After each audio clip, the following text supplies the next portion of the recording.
है? हमको मंदिर नहीं जाना है।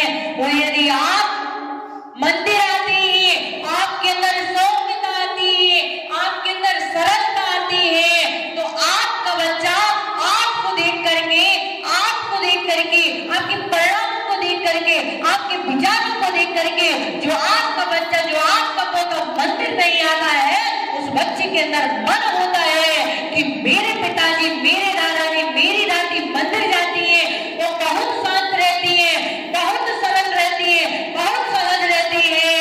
आपको देख करके आपका बच्चे का मन मंदिर जाने के लिए बदल जाए, मंदिर जाने के लिए करने लगे, तो समझना कि हमारा मंदिर आना सब।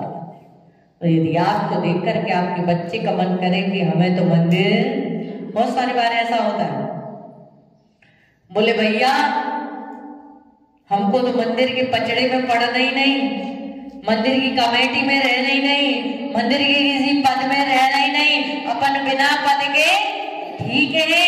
क्यों?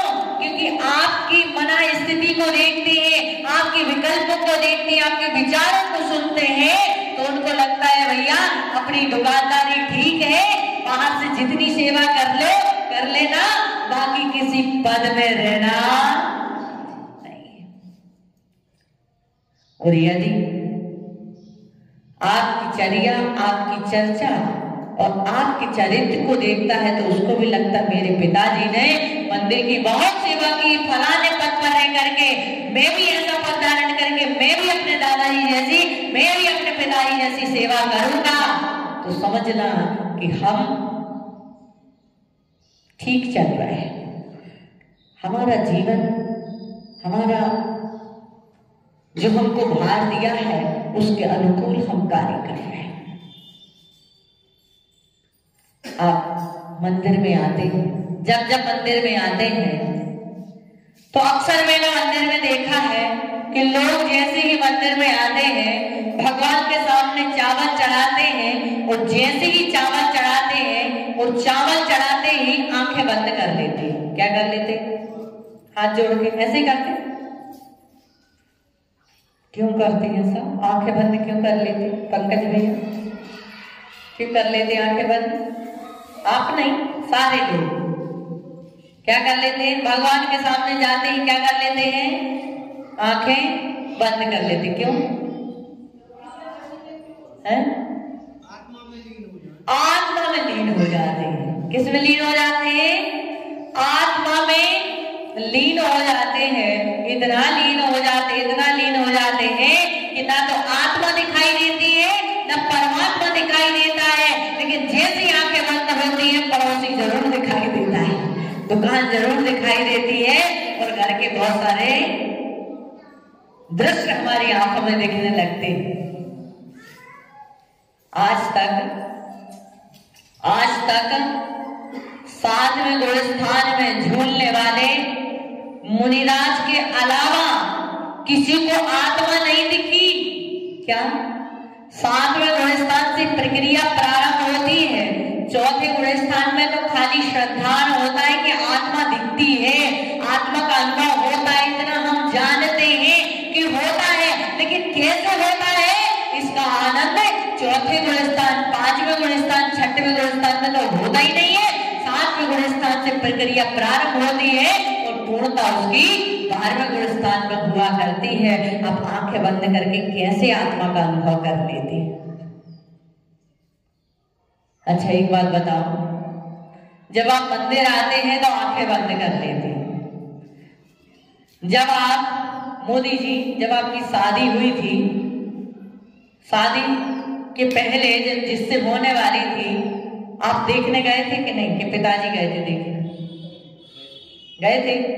अच्छा, तो जो लड़की से आपकी रिश्ता बनने वाला था, उसको आपने आंखें बंद करके देखा था कि आंखें खुली होके देखा था? खोल के देखा था ना, अनुभव तो नहीं किया था वहां पे, है? कैसे देखा था? खोल के देखा था। प्रदीप भैया आप गए थे कि नहीं? गए नहीं तो देखा था ना।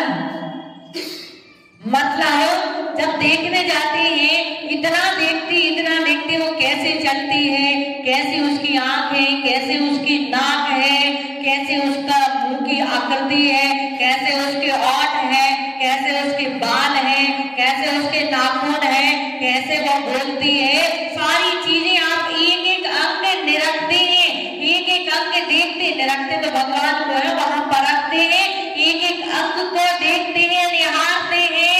और घर आकर के यदि कोई बोल दे कि भाई साहब कैसी थी वो लड़की, तो आप यदि आपको ड्राइंग करना आती हो तो आप उसका पूरा चित्र घर बैठ करके आप बना सकते, आप उनको इतना देखते। सही बोल रहे हैं पंकज भाई? इतना देख लेते, एक नजर में हम इतना देख लेते हैं। विचार करना, चिंतन करना कि जब हम एक लड़की के साथ जीवन गुजारते हैं, उसे इतना देखते हैं, और जिन भगवान से हमारा जीवन चलता है, जिन भगवान से हमारे जीवन का कल्याण होने वाला है, उनके सामने जाते और हम क्या कर लेते हैं? आंखें बंद कर लेते हैं। वहां जाकर के हम क्या कर लेते हैं? आंखें बंद कर लेते हैं। मैं आप लोगों से कहूंगी, मैं आप लोगों से ये निवेदन करूंगी कि जब भगवान के पास जाओ और भगवान की छवि को निहारो तो इतना निहारना, इतना निहारना, इतना निहारना, और निहारने के बाद जब आप घर जाओ और आंखें बंद करो तो भगवान की मूरत नजर आए, भगवान की मूरत नजर आए। और खाली इतना ही मत निहारना, इतना निहारना, इतना निहारना कि जब आप किसी शत्रु को देखो तो उसमें भी परमात्मा की मूरत नजर आए, तो समझ लेना कि हमने भगवान के दर्शन किए हैं, भगवान को निहारा है।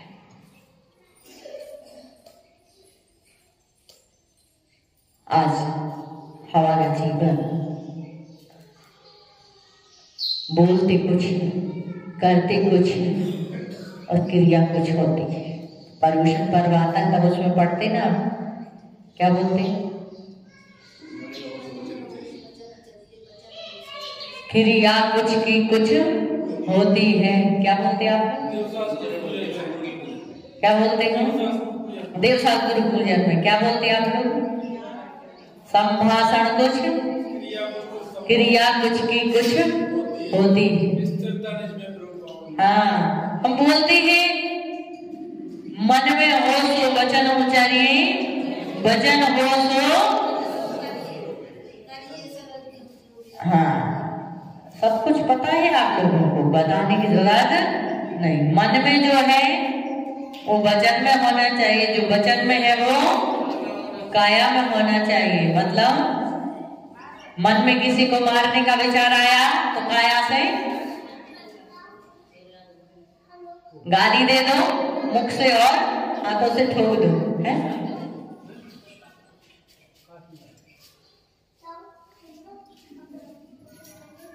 मन में जैसे विचार है वैसे ही हमारे वचनों में होना चाहिए। जो वचनों में है वही हमारी चर्या और चारित्र आचरण होना चाहिए। हम जब मंदिर आते हैं तो मंदिर में पढ़ते हैं, अक्सर शाम को आते हैं, शाम का टाइम होता है ना, जब हमने देखा है कि जब शाम को आते हैं मंदिर में, और शाम को आते हैं मंदिर में तो माताएं बहनें शाम के टाइम में पढ़ती हैं, सुखी रहे सब जीव जगत के। बोलो ना, क्या पढ़ती हूँ? जोर से बोलो, सुखी रहे सब जीव जगत के,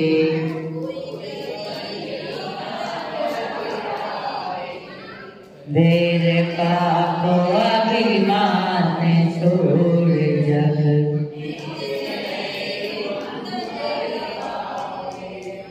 अच्छा एक बात बताओ कि ये जो पंक्तियां आप लोग पढ़ते हैं मंदिर में, ये भगवान को सुनाने के लिए पढ़ते हैं या खुद को सुनाने के लिए पढ़ते हैं? किसको सुनाते हो? ये भगवान को सुनाते हो या मंदिर की दीवारों को सुनाते हो या मंदिर में जो लोग बैठे रहते हैं उनको सुनाते हो? किसको सुनाते हो? किसको सुनाते हो?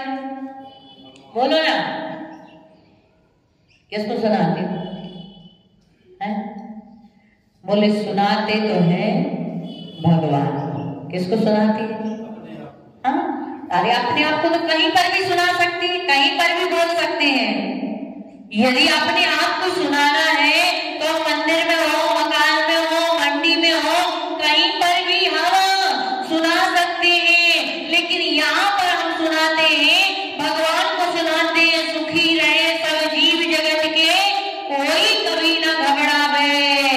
यदि हम ये पंक्तियां भगवान को नहीं सुनाते, अपने को सुनाते, तो विचार करना भगवान के मंदिर में आकर के बोलते सुखी रहे सब जीव जगत के, और हमसे ज्यादा सुखी यदि हमारा भाई हो जाता है तो हमको तकलीफ होने लगती है। हमसे ज्यादा सुखी हमारी जेठानी हो जाती है तो हमको तकलीफ होने लगती है। हमसे ज्यादा सुखी यदि पड़ोसी, तो बहुत दुख की बात है। जब जब हमारे मन में ये भावना आए, जब जब हमारे मन में ये भावना आए, कौन सी भावना? अच्छा ये बताओ, सबसे ज्यादा व्यक्ति दुखी किससे? अपने दुख से दुखी है या दूसरों के सुख से दुखी है? जोर से बोलो ना, लोग बोलते नहीं हो। हम ये नहीं बोल रहे कि आपकी भावना ऐसी है, हम तो जनरल बात बता रहे हैं कि हम पढ़ते तो हैं, ये बात हम अच्छे से समझते भी हैं कि ये बात हम बोलते हैं कि सुखी रहे सब जीव जगत के। लेकिन जब कोई सुखी हमसे ज्यादा दिखने लगता है तो हमको दुख होता है या नहीं होता है? होता है, हमको दुख होता है। जिस समय दुख हो उस समय ये पंक्तियां हमको पढ़ना है कि सुखी रहे सब जीव। ऐसा नहीं है कि शाम के टाइम में मंदिर जाएं, शाम के टाइम में मंदिर जाएं और शाम के टाइम में हम ये पंक्तियां पढ़ें, बल्कि जब हमारे परिणाम ऐसे आए तब उन पंक्तियों को पढ़ना और अपने परिणामों को बदलना, तब समझना कि हमारी पंक्तियां पढ़ना सफल। आप देखना हमारे बच्चे को कितने मार्क्स आए हैं, कम आए हैं, ज्यादा आए हैं, इसका दुख हमें नहीं होता। लेकिन पड़ोसी के बच्चे के ज्यादा कैसे आ गए, हमारे बच्चे से पड़ोसी के बच्चे के ज्यादा कैसे आ गए, उसका दुख जरूर होता है। जब पर्युषण पर्व आता है तो आप सभी लोग पढ़ते हैं, माताएं बहनें विशेष करके पढ़ती हैं, और सभी लोग पढ़ते हैं 10 लक्षण की पूजा करते कि नहीं? उस समय पढ़ते हैं, क्या पढ़ते हैं? पढ़ते हैं उत्तम क्षमा कहो रे भाई। बोलो ना, फिर से बोलो, उत्तम क्षमा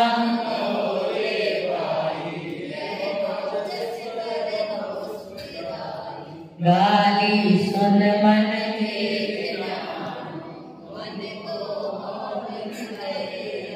बस बस बस बस बस बस, इतने बहुत है। विचार करना कि तीर्थंकर और हम में इतना ही अंतर है। तीर्थंकर के शरीर का रक्त सफेद होता है, कैसा होता है? और आप लोगों का क्यों होता है लाल?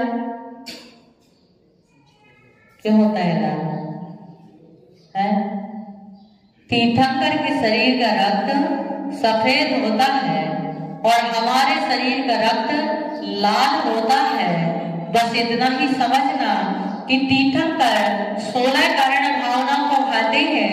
उस भावना में एक भावना होती है प्रवचन वात्सल्य, वो गाते हैं सुखी रहे सब जीव जगत के, सभी जीवों के सुख की कामना करते हैं। सभी जीव सुखी होते हैं नहीं होते इसकी कोई गारंटी नहीं है, लेकिन वो कामना करते हैं कि सुखी रहे सब जीव जगत के, इसलिए वो शांत सुख को प्राप्त कर लेते हैं और उनके अंदर का जो रक्त होता है वो सफेद हो जाया करता है।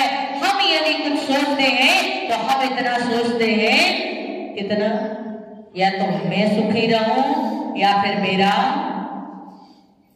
या फिर मेरा परिवार सुखी। बस इतना ही हमारी बुद्धि होती है, विचार करना, चिंतन करना कि जब एक माँ अपने बच्चे के प्रति प्रेम का भाव रखती है, असल का भाव रखती है, जब एक माँ एक बच्चे के लिए प्रेम का असल का भाव रखती है तो उस माँ के स्तर में दूध आ जाता है। तो त्रिलोकीनाथ जब तीनों लोगों के कल्याण की भावना रखते हैं, उनके शरीर का रंग सफेद हो जाए, इसमें कोई बड़ी बात तो होता है। जब प्रभूषण आता है, माता बहनें सोचती ये है कि पूजन करनी है। कितनी पूजन करनी है? कितनी करते प्रभूषण में पूजन? आप लोग बोलते नहीं है। जब बोलते नहीं तो ऐसा लगता सीधे हॉस्पिटल से लाके यहाँ बैठा देंगे। 5 ये तो आप लोग बोल रहे हैं 5 करते। आप लोग 5 करते? 5 करते। अध्यक्ष जी आप कितनी करते? जितनी ये लोग करते उतना ही। ये तो ऐसी कहानी हुई, बोले एक मारवाड़ी बनिया, एक जैन बनिया और एक चोर, तीनों भगवान के पास पहुंचे कुछ लेने के लिए। तो मारवाड़ी बनिया से पूछा कि भाई तुम्हें क्या चाहिए? बोले 50 लाख, एक बंगला और एक गाड़ी। जैन बनिया से पूछा तुम्हें क्या चाहिए? बोले बस जितना मारवाड़ी बनिया को दिया उतना ही। बाद में पूछा चोर से कि तुमको कितना चाहिए? बोले मुझे कुछ नहीं चाहिए, बस इन दोनों की चाबी मुझे दे दो, बाकी काम तो मैं कर लूंगा। तो 5 तो आप लोग करते हैं, आप लोग 7-8 तो करते होंगे फाइनल। कितने करते आप लोग? हैं 4-5 है ना। और कभी कभी यदि मन हो गया कि अभी तो 10 बजे घर जाना है, अभी तो 9:45 बजे, एक पूजा और कर सकते हैं, तो फिर एक और कर लेते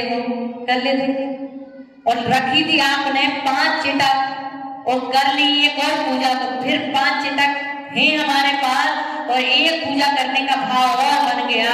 तो हम क्या करते? उसको क्या करते?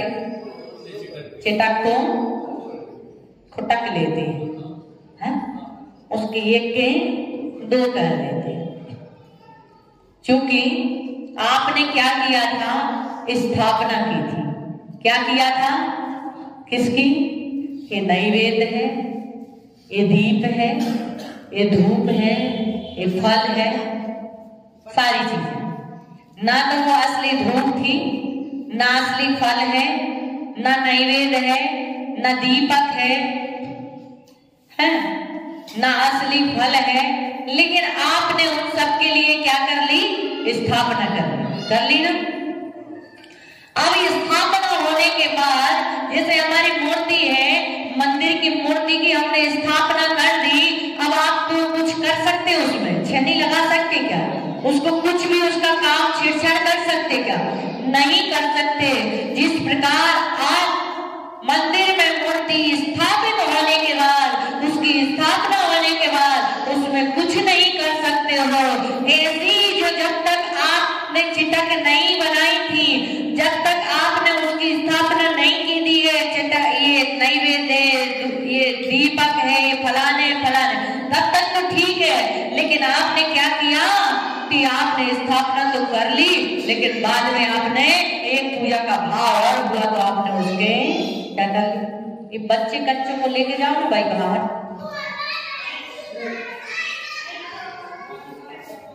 एक साल में 12 पैदा किए क्या? ये ऐसे लग रहा है।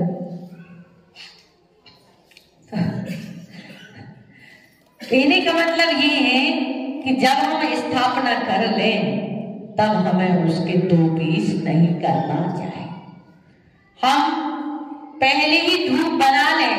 हम क्या करते हैं, जब लौट होती है, जब हम फल चढ़ाते हैं तो पूरा फल होना चाहिए, लेकिन हम क्या करते हैं, ऊपर के फूल को खुटक करके उसकी क्या बना लेते हैं? नैवेद्य को धूप बना लेते हैं, उससे धूप कर देते हैं, और फिर उसी को टूटे को क्या कर देते हैं, फिर उसको फल में चला लेते हैं। तो कहने का मतलब ये है कि स्थापना होने के बाद फिर हमें उसको खंडित करना नहीं चाहिए। और जब आप पूजा करते हैं, 2 बार पूजा करते हैं, विचार करके आते हैं, यहाँ घर से विचार करके आते हैं इतनी पूजा करेंगे, इतने बजे घर पहुंचेंगे, तो जैसे ही घर पहुंचेंगे तो क्या करेंगे, बहू जो है कुकर लगा के रखेगी, रोटी बना के रखेगी, सब्जी बना के रखेगी और सारा काम करके रखेगी। बस क्या करना है कि आपको घर जाना है और एकासन करना है। क्या करना है? एकासन का मतलब क्या होता है? क्या होता है एकासन का मतलब? एक आसन का मतलब एक ही आसन, 2 आसन नहीं। तो आप लोग तो जो बैठते ना, बहुत सारे लोग एक आसन करने बैठते तो ऐसा लगता है कि यहाँ पे जा रहे हैं, ऐसे ही बैठते ना उकरू है। और कुछ लोग बैठते एक पैर ऐसा करेंगे, फिर थोड़ी देर बाद इसको नीचा कर लेंगे, इसको ऊंचा कर लेंगे, तो कहते हैं वो एक आसन नहीं होता है। एक आसन का मतलब होता है जैसा आपने आसन बनाया है आलती पालती मार करके, उतने ही आसन से बैठ करके उतना ही खाना जितने में आप आराम से उस एक आसन से बैठ सको, तब समझना कि आपका एक आसन करना सफल है। नहीं तो आपका एक आसन नहीं। आपने यदि आसन बदल लिए तो क्या हो गया, 2 आसन हो जाएंगे। नहीं तो रामदेव बाबा के आसन चालू हो जाए। हाँ, बहुत सारे लोग एक आसन करते हैं तो पता है क्या करते हैं? एक आसन करते हैं, 12 बजे बैठते एक आसन करने, सीधे 5 बजे उठते हैं, वहीं सो जाते, वहीं कंघी कर लेते, वहीं और कुछ काम कर लेते छीलने मोहनने का, और उसके बाद में फिर शाम को खा पी के उठ जाते, बोले हमारा तो एक आसन हो गया। तो ऐसा एक आसन नहीं है। ये आपकी आत्मा की वंचना हो सकती है, लेकिन एक आत्मा का इससे कोई किंचित भी कल्याण होता, सिर्फ अपनी संतुष्टि के लिए कि मैंने एक आसन किया है, मैंने व्रत किया है, बाकी एक आसन होता नहीं। तो सोचा कि घर जाएंगे, सारा कुछ तैयारी मिलेगी। यहाँ तो पढ़ के गई थी, क्या पढ़ के गई थी?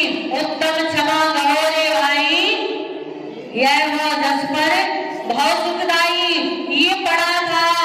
लेकिन ये पढ़ने पर जैसे ही घर पहुंची, सारी अनुकूलता जो विचार की थी वो अनुकूलता नहीं मिली, सारी प्रतिकूलता मिलती है।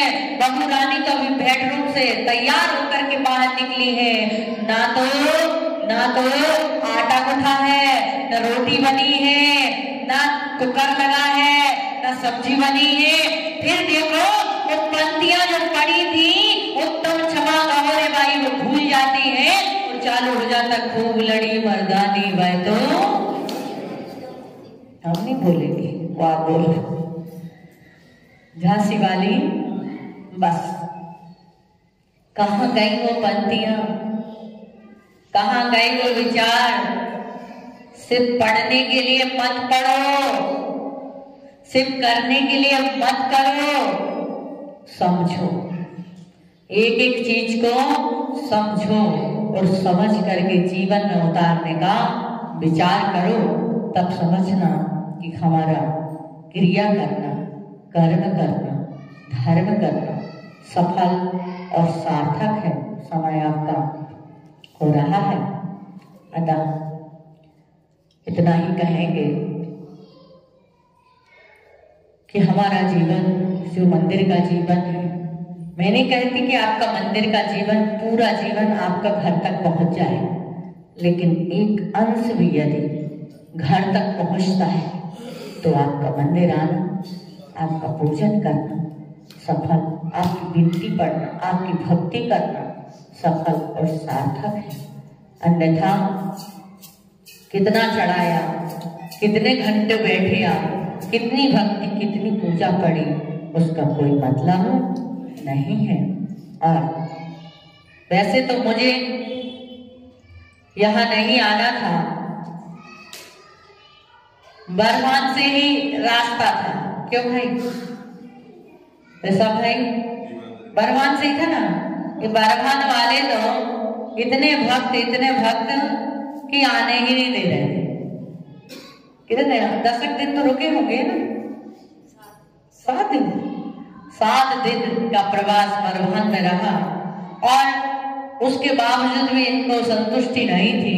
वहीं से जाने का विचार था, लेकिन फिर सोचा, सब लोगों का कहना था कि इस एरिया में 23 साल के दीक्षा काल में पहली बार तो यहाँ से निकलना हो रहा है, तो आप सभी जिनालय को जो आसपास मंदिर हैं उन सभी मंदिरों के दर्शन करते हुए जाएं। और ऐसा विचार किया और फिर जब यहाँ आए तो इतने बड़े बड़े मंदिर, इतनी विशाल विशाल प्रतिमाएं, यहाँ आने के बाद ऐसा लग रहा था कि जैसे किसी तीर्थ क्षेत्र में आ गए, किसी अतिशय क्षेत्र में आ गए। खुला खुला वातावरण, बहुत प्राचीन अतिशयकारी प्रतिमाएं के दर्शन करके बड़ा आनंद का अनुभव हुआ। हम सब लोगों ने बहुत अच्छे से सेवा की, सबके लिए बहुत सारा आशीर्वाद। और कभी भी कोई भी संत आए, वैसे तो ऐसा होता ही है, लेकिन फिर भी ऐसी दीनतामयी विचारधारा नहीं होना चाहिए कि हमारे नगर में संत आएंगे तो हम भूखे नहीं भेजेंगे, एक दिन तो आहार करा ही देंगे। ऐसा विचार नहीं करना, ऐसा विचार नहीं करना, बल्कि ये विचार करना कि हमारे नगर में कोई भी संत आएंगे, हम उनकी सेवा भैयावती करेंगे। ऐसा नहीं कि भाई एक दिन तो हमको आहार करा के उनको, एक दिन नहीं। साधु अतिथि होते हैं, उनके ना आने की तिथि निश्चित होती है, ना जाने की तिथि निश्चित होती है। अब जब जमाना बदल गया है, इसलिए आने के पहले ही सूचना देना पड़ती है और जाने के पहले भी बताना पड़ता है। बाकी ऐसी व्यवस्था नहीं है। ये विचारधारा नहीं कि हमारे यहाँ पे कोई साधु को हम भूखे नहीं भेजेंगे। अरे क्यों भेजेंगे भूखे? कभी साधु को कोई श्रावक इतनी श्रद्धा, इतनी तो भक्ति होती है कि ये भावना निरंतर होनी चाहिए कि साईं इतना दीजिए, जामे कुटुंब समाए, मैं भी भूखा ना रहूं, साधु न भूखा। भावना तो होना ही चाहिए, लेकिन ये नहीं कि कम से कम एक दिन तो आहारचर्या हम करा ही देंगे, उसके बाद की हमारी जिम्मेदारी नहीं है। ऐसी भावना नहीं, बल्कि भावना ऐसी होना चाहिए कि जब तक हमारे नगर में संत रहेंगे तब तक हम उनकी सेवा और भैयावती जितनी हो सकेगी उतनी सेवा भैयावती करेंगे। ये भावना होना चाहिए कि संत जो होते हैं, आपने गाय को देखा पंकज भैया, यहाँ पे भी गाय होंगी, काली गाय होती है, चितकबरी भी होती है, लाल भी होती है, सफेद भी होती है। दूध कैसा देती है? सफेद ही देती, सफेद ही देती। पक्का कि नहीं? तेंदुखेड़ा की गाय लाल गाय दूध देती है, सफेद सफेद देती है, काली काला देती है। ऐसा होता है क्या? नहीं होता है। गाय काली हो, चितकबरी, गोरी हो, कैसी भी हो, वो हमें सफेद ही दूध देती है। ऐसे ही सत्य किसी पंथ का हो, परंपरा का हो, किसी संघ का हो, जब भी वो ज्ञान देगा तो जिनवाणी का ही ज्ञान देगा, जिनवाणी का ही साथ देगा। इसलिए गाय कैसी हो, दूध सफेद देती है। संत किसी भी संत का हो, दिगंबर संत होना चाहिए। यदि दिगंबर संत है तो वो आपको जिनवाणी का पानी कराएगा, अमृत पानी कराएगा, आपके जीवन के उलझे हुए रास्ते को सुलझाएगा। इसलिए सारी धाराओं को साइड में रखकर मुझे बहुत अच्छा लगा। मैं बरवान पहुंची तो बहुत अच्छा लगा, मैं डोभी पहुंची तो बहुत अच्छा लगा। इतनी भक्ति सोच के गए थे एक दिन के लिए, लेकिन कई दिन हम तो निकल गए, लेकिन उसके बावजूद भी यहाँ पर भी आए तो यहाँ पर भी बहुत अच्छा लगा। सबकी भक्ति, सबकी भावनाएं बहुत अच्छी लगी। और सबसे ज्यादा अच्छा तो यहाँ का जिन भगवान का जिन मंदिर, जिन प्रतिमाएं बहुत अच्छी लगी। तो आप सभी लोगों ने सेवा की, वैयवृत्ति की, सबके लिए बहुत बहुत आशीर्वाद। इसी तरह आने वाले संतों की सेवा वैयवृत्ति करना, क्योंकि हम आचार्य कुंद कुंद की परंपरा से हैं। किसकी परंपरा से? ना आचार्य विद्यासागर के हैं, ना आचार्य सिद्धांत सागर के हैं, ना किसी के हैं। हम कहाँ के हैं? आचार्य कुंद कुंद महाराज के हैं। और कुंद कुंद की परंपरा का जो भी साधु है वो पूजनीय है, वंदनीय है, सम्माननीय है, और उनकी सबकी सेवा वैयवृत्ति। हमें ये मत सोचना कि हमारे यहाँ तो फलाने संघ के साधु भी आए हैं, दूसरे संघ के साधु नहीं आए हैं, इसलिए हमको तो वही आदत है। ऐसा नहीं, बल्कि ये भावना बनाना कि दिगंबर संत हो, किसी भी संघ का हो, किसी भी पंथ का हो, उनकी पंथ व्यवस्था, संघ व्यवस्था अलग हो सकती है, लेकिन दिगंबर साधु की चर्या जो 28 मूल गुण है, वो सभी संघ के साधु 28 मूल गुणों का पालन करते हैं। और चर्या में अंतर साधुओं में नहीं है, श्रावकों में अंतर है। साधुओं में कोई अंतर नहीं, श्रावकों में अंतर है। जो 20 पंथी होंगे वो पंचामृत अभिषेक करेंगे, जो 13 पंथी होंगे वो जलाभिषेक करेंगे। साधु तो आप जलाभिषेक दिखाओगे तो जल देख लेगा, और पंचामृत दिखाओगे तो पंचामृत देख लेगा। साधु के लिए कोई लेना देना उससे नहीं है। लोगों के मन में बहुत सारी भ्रांतियां हो जाती, फलानी संघ के महाराज आ रहे, फलान संघ के माता जी आ रहे, तो पता नहीं ऐसा न करा दे, वैसा न करा दे। अरे ये चीज देखो कि आगे के गांव में जब ऐसा कुछ हुआ नहीं तो यहाँ पे आके कैसे हो जाएगा। लेकिन पहले ही बहुत सारे दिमाग में बातें इतनी सारी आ जाती हैं और हमारे दिमाग का दही बन जाता है, और आने के पहले हम बहुत सारी चीजों को सोच लिया करते हैं। पहले संत को आने दो, आने के बाद उसको देख लो, और देखने के बाद बाकी की बातें करो। लेकिन बात संत आ नहीं पाते, उसके पहले बातों की बारात निकल जाया करती है। और जो लोग श्रद्धावान हैं, जो भक्तिवान हैं, उन लोग भी थोड़े से उन बातों की बारात से उनकी श्रद्धाएं थोड़ी सी दूषित हो जाया करती हैं। इसलिए सब बातों को विराम देकर के एक संगठित जीवन जिए, क्योंकि जहां पर संगठन है, जहां पर संगठन है वहां सब कुछ। जहां बटोगे वहां घटोगे, बटोगे नहीं तो घटोगे नहीं, और बटोगे तो घटोगे, और घटोगे तो मिटोगे। इसलिए मिटना नहीं है तो बटना नहीं है, और बटना नहीं है, हमें एक होना है, समेटना है, तभी जाकर के हम कुछ कर सकते हैं। धर्म की प्रभावना और धर्म को आगे ले जा सकते हैं, क्योंकि धर्म तो कितने, अभी तो सिर्फ 2600 वर्ष ही हुए ना, अभी तो धर्म 18,000 वर्ष, 18,500 वर्ष तक और आगे जाना है। अभी तो थोड़ा सा समय ही व्यतीत हुआ है। यदि इस तरह का विचारधाराएं चलेंगी तो हमारा धर्म बहुत जल्दी क्या हो जाएगा, समाप्त हो जाएगा। इसलिए धर्म को बचा करके रखना है तो सिमट करके रहे, एक होकर के रहे, तभी जाकर हमारे धर्म की, समाज की उन्नति और धर्म का प्रकाश हो सकता है। समय हो गया। बोले भगवान महावीर स्वामी की